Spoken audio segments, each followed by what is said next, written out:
Hey, good morning. Greetings from Alaska. Beautiful fall morning here. Lots of yellows and reds, as you could tell from the little opening shot coming up my back hill on the property here. Got some things coming up in the works. Beginning of the week arounds by midweek. Very, very remote adventure. I'll share more about it once things come into play or whatever. Those who want to share, I'm easy to get a hold of. People tell you they reach out all the time, they call, what have you. nocomp907@gmail.com or alaskaharrymanproject@gmail.com, or go to the website subarcticalaskasasquatch.com, and there's a contact spot there as well. What I wanted to share with you today is this was shared. I talked to him about 4 times now, and it happened north of here, just outside of Fairbanks. These 2 brothers, they were walking along. This was about 8 years ago. They were walking along down this path, and gosh, it's been a while since I've been to Fairbanks, so I don't know the exact terrain, but I'm assuming it's, inland Alaska type terrain. He wasn't overly specific, and honestly I didn't ask because they never veered off the trail, so it's basically a trail. They weren't doing nothing more than just being brothers, just doing stuff out in the woods. Well, they had picked some berries, heard some weird noises, and decided we should leave. And they were roughly 1.5 miles, from any type of actual road. So as they're talking to them when they're leaving, they're discussing the noise they heard, and he explained it as a grumbling sound that was, you could barely hear it. And I was like, did it stop? Was it intermittent? How was it happening? And he said it seemed like it was a very constant thing, like just dang near nonstop, but in the midst of their conversating, they weren't paying attention fully the whole time. So they're discussing what it could be, and they couldn't come up with anything. And his younger brother tells him, well, we need to go because whatever it is following us. And so they stop, and we'll give him the name of Kyle and his little brother. Okay, so Kyle stops to listen to what his little brother is talking about. And as he does so, he hears the noise his little brother was talking about, but it stopped. So they're essentially getting paced, right? And they haven't seen nothing, but they have this overwhelming sense of something ain't right. We need to go, or let's do what we got to do. So Kyle kind of takes off at a trot and catches himself. He goes, no, I don't want to run. Got to walk. He stops his trot, and that was a mental thought he said he gave himself. I don't want to run and trigger the predator chase thing. So he stops, and meanwhile his little brother comes hauling ass past him. He has to run and catch up to him. Walk, don't run. Walk, don't run. Kept telling him that over and over again. Walk, don't run. And his brother was half stepping, half running, just panic stricken, and he grabs a hold of him at one point, and they're only about a 1/4 mile into their 1.5 mile journey back. And he grabs a hold of him and stops him and says, stop running. Stop running. And he goes, I seen it.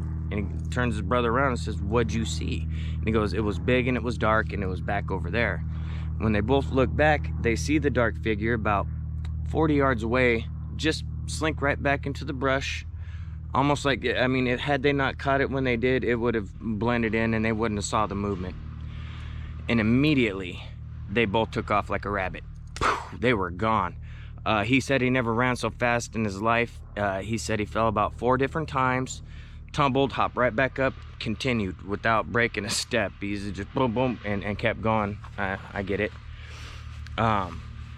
They ran till they got winded, and that was, about 3/4 of a mile. So they had just a little less than a half mile to get to where the road is and where they cut back and take their way through back home. He said when they stopped to catch their breath, they heard impacts, pump, pump, pump, pump, but the impacts were in front of them, and then they heard it kind of go around and into this more heavily brushed area, and it sounded like it crossed the trail to the other side ahead of them in the direction they're going. So he said it was almost like we stopped to catch our breath, it continued, circled around, and waited for us at another spot. And I asked him, well, what made you feel like it was waiting for you and not just maybe trying to run you back the other way? And he said he didn't know. He said he felt like it was, he said he didn't necessarily feel hunted. He felt very unnerved and curious, like what is happening kind of deal. So what they decided to do is, because of where they assumed it stopped and the noise it made in the thicker brush just ahead of them, they decided that they were going to run, not walk. So they caught their breath. They made their game plan. Once we get up to where the brush gets thicker, we're gonna bolt, and bolt as fast as you can, and don't stop. Just don't stop. So Kyle is coaching his little brother, and his little brother's like, let's start running now, you know. And he was like, calm down, let's get a little closer before we take off, because we just got done catching our breath from running. Let's, you know, use our heads. So the plan worked for about 3 steps. They start moving forward, and there was some kind of noise, and it wasn't even the thumping or the growling and stuff. It was just some random noise way off in the distance. Spooked his little brother, and he was gone. Immediately he starts running right behind him, because he didn't want to lose sight of his little brother. And they were about a little less than 2 years apart. So they're hauling ass. I mean, just running as fast as they can. And he said when they got into the thicker brush, he was hearing his footsteps and his brother's, and his brother was doing this half kind of cry, kind of like kind of noise, not making fun of him, just that's what he was doing. And so Kyle's trying to tell him, shut up, you know, quit crying. Kid's freaked out, you know, this stuff is going on, and grant you, nothing outside of being paced and more fear in the mind versus the reality of what was happening, because it essentially did nothing to them. However, once they got into that thicker brush, he said once his brother stopped his kind of scream and cry, he could hear the pacing, and he said the pacing was like it was tracking away from him. And so as they were running along, he calmed down and was getting his brother's attention to catch their breath. So they stop, and they're in an open area at the point where they stopped, where they can see for a little ways and be okay and make a break if they have to or what have you. See whatever's coming at a distance, basically.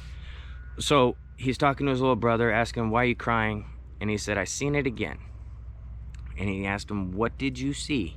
He said, as soon as I started running and I heard you start running behind me, as I was getting into the thicker trees, it was standing right off to our left, and it was just standing there looking at me, and just, he said he had eye contact with it when they ran by, and that's what caused him to start crying, because he said it was hairy, black eyes, and that's all he had as far as the description. It was this black, he could see the black eyes. It was like a deep dark brownish black kind of color, and Kyle didn't see it. He just was running and heard pacing. So when his little brother breaks through, he sees it. Kyle doesn't. They make it down the trail a little ways. His brother's crying, and that's when Kyle hears the pacing. So they make it out of this trail. They get up onto this dirt road where the trail started off. And they sat there on the side of the road, and he consoled his little brother, because his little brother was trembling and shaking, and he was trying to calm him down before getting back to the parents to, you know, keep it normal. He didn't want to get in trouble for going further than they were supposed to and whatnot. So as they're sitting there talking, he said they were kind of on a bend of a road, that kind of where they were sitting, it bent off to their right, because they were off the side of the road facing the trees. And so it kind of curved off to their right. And he said just past the apex of that turn, in straight line with the tree line, where the tree line ended, because there's some culverts going into some swampy stuff. He saw the dark figure again, just standing there, just standing right next to the brush. And he said it only reason he knew it was it is because he felt something watching him from there, but then it moved. And he said had it not moved, he wouldn't have seen it. It blended in seamlessly with the trees, but as soon as it moved, he guesstimated it was about 60 yards away. And this is about 8 years ago, and he was still pretty young now, but he guesstimates over 8 foot tall. And you know, it is what it is. But I wonder how many people go through something like that with their little brothers. They hush it up, they don't talk about it. This is the first time Kyle even spoke about it, and his little brother talks about it to him every so often. He says once every couple of years his little brother will bring up, remember when we got chased? Remember we got chased by that monster? And I don't know if it was a monster or not, but a lot of these accounts have to do with running people off. I'm biased though. I'm trying to be open-minded about stuff, but I'm biased. But there are what can be perceived as aggressive behaviors that could just be our misunderstanding of their tactics to run us off. I don't know, speculation.